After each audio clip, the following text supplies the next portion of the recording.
Paris, March 18, 1314. The smell of smoke fills the air near the Seine River. Jacques de Molay, the last Grand Master of the Knights Templar, is bound to a stake. As the flames rise, he famously curses the Pope and the King of France. To the rest of Europe, this was the brutal end of the most powerful military order in Christendom. But while the Templars were being hunted, tortured, and dissolved across the continent, something different was happening on the western edge of the world. In the Kingdom of Portugal, King Dinis I looked at the Templars not as heretics to be destroyed, but as an asset to be saved. The Order of the Temple had been the backbone of the Portuguese Reconquista, helping to carve the nation out of Moorish territory. King Dinis knew that losing them meant losing his best knights, his most skilled administrators, and a massive network of strategic fortresses. However, he couldn't openly defy Pope Clement V's decree to abolish the order. He needed a masterstroke of diplomacy. He needed a way to keep the Templars' power while changing their name. Thus, from the ashes of the temple, a new entity was meticulously engineered, the Order of Christ. This wasn't just a rebranding. It was the birth of a secret engine that would, a century later, drive Portuguese ships to the ends of the earth. King Dinis I was a poet and a strategist. He spent years in secret negotiations with the papacy. His argument was simple yet brilliant. Portugal was a frontline state against the infidels and required a permanent military order to defend the cross. By 1319, Pope John XXII finally relented. Through the papal bull Ad Excius, he officially sanctioned the Ordo Militaris Jesus Christi. On paper, it was a brand new institution. In reality, it was the Templar Order in all but name. Dom Gil Martins Amanoy the First Master. The knights who had worn the Templar mantle simply swapped their uniforms for the new habit of the Order of Christ. Every castle, every farm, and every gold coin once owned by the Templars was legally transferred to the new order.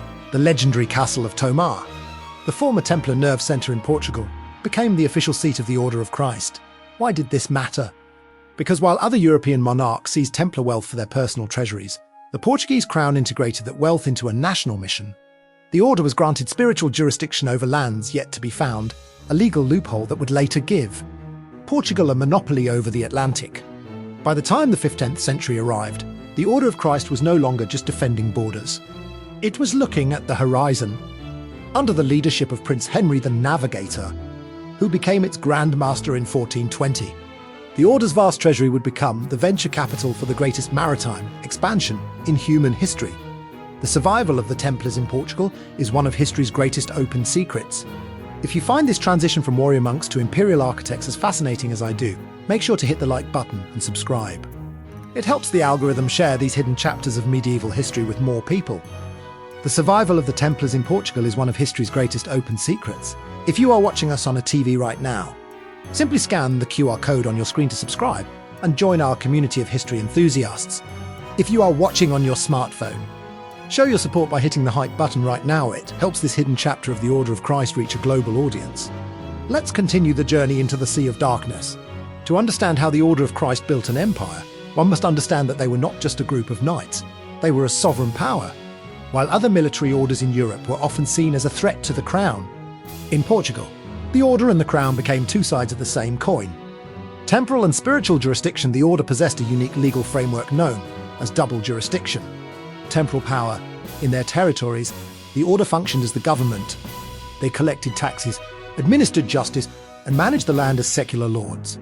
They held vast fiefdoms, including strategic strongholds like Saur and Pombal, which acted as economic engines for the kingdom. Spiritual power was their secret weapon.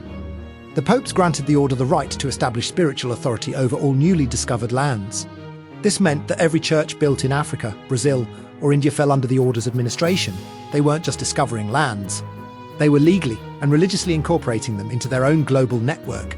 The headquarters in Tomar was more than a monastery. It was a fortress of wealth.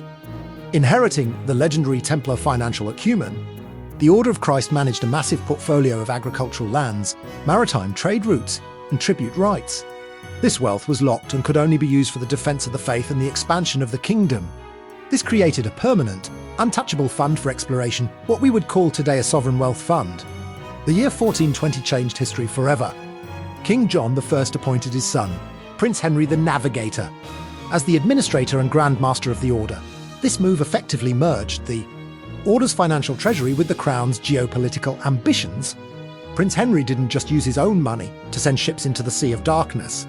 He used the gold of the Order of Christ. Every caravel that left the shores of Lagos was an investment by the Order. The Knights were no longer just defending the borders against the Moors. They were becoming the CEOs and explorers of a global enterprise. If you visit the Convent of Christ in Tomar today, you can see this power carved in stone. The famous Manuline window is a testament to this era, decorated with ropes, corals, and the Order's cross. It symbolizes a time when the Order's reach extended from the cloisters of Portugal to the furthest reaches of the Indian Ocean. They were the architects of a new world, built on a foundation of medieval discipline and Renaissance ambition. When we think of the Portuguese Age of Discovery, one image stands above all. The white square sails of a caravel emblazoned with a bold, red cross. This was the cross of the Order of Christ. It wasn't merely a decorative choice or a generic religious symbol. It was the logo of the institution that owned the mission. Every ship that crossed the Atlantic or rounded the Cape of Good Hope was Entertains, sailing under the corporate and spiritual banner of the Order. Financing the impossible expeditions into the Sea of Darkness were incredibly expensive and risky. Without the Order of Christ, the Portuguese Empire might never have left the dock. Venture capital, under the leadership of Prince Henry the Navigator. The Order's massive revenues from lands, taxes, and rents were diverted into maritime research and ship construction. The Lagos startup. Prince Henry used his power as Grand Master to invest the Order's wealth in developing the caravel, a revolutionary vessel capable of sailing against the wind, a strategic monopoly. The Order didn't just pay for the ships. It held the concession for the discoveries. The popes granted the Order the obligation to establish authority over all lands discovered, creating a legal monopoly that combined commerce with conversion. The success of the Order's investment was rapid and world-altering. 1418 to 1420, the discovery and colonization of Madeira and the Azores, which became the first laboratories for the Portuguese colonial model. The African coast, night explorers pushed further south, establishing Feitorías trading posts that funded further expansion through the trade of gold and spices. The Juntleaps. In 1498, Vasco da Gama, a prominent knight of the Order, reached India by sea. 2 years later, Pedro Álvares Cabral and Dinis I officially discovered Brazil in 1500. Both men were not just sailors. They were agents of the Order, carrying its insignia to the corners of the earth. The Order's mission was dual purpose. As they explored, they were charged with the evangelization of the New World. Wherever a knight of the Order landed, he brought a sword to protect Portuguese interests and a cross to establish a new parish. This was a global mission where military force, administrative control, and religious conversion were inextricably linked. By the mid-16th century, the Order of Christ had successfully transformed Portugal from a small, peripheral kingdom into the world's first global maritime empire, all fueled by the remnants of the Templar legacy. As the 16th century progressed, the world began to change. The wild, frontier days of the early discoveries were being replaced by organised colonial administration. In 1529, under the reign of King João III, the Order of Christ underwent a profound transformation. The Knights of the Cross were pushed toward a more monastic and cloistered life, moving away from the battlefield and the deck of the caravel to the quiet halls of the convent. By the 17th and 18th centuries, the absolute power the Order once held began to wane. The Enlightenment brought new ideas about the separation of church and state. Although Queen Maria I attempted to modernise and reform the Order's structure in the late 1700s, the momentum of history was moving against them. The Order that had once financed empires was now seen by some as a relic of a medieval past. The final blow came in 1834. Following the Liberal Wars in Portugal, a decree extinguished all religious orders in the country. The state confiscated the Order's vast properties, its ancient castles, and its legendary treasury. After 5 centuries of shaping the world's maps, the military and religious institution of the Order of Christ officially ceased to exist. However, you cannot kill a symbol that is woven into the DNA of a nation. In 1918, the Portuguese Republic recognised that the Order's history was inseparable from Portugal's identity. It was revived, not as a group of warrior monks, but as a prestigious honorary order. Today, the Ordem de Cristo is a decoration bestowed by the President of Portugal to individuals for outstanding service to the nation. The Knights Templar didn't disappear in 1314. They adapted.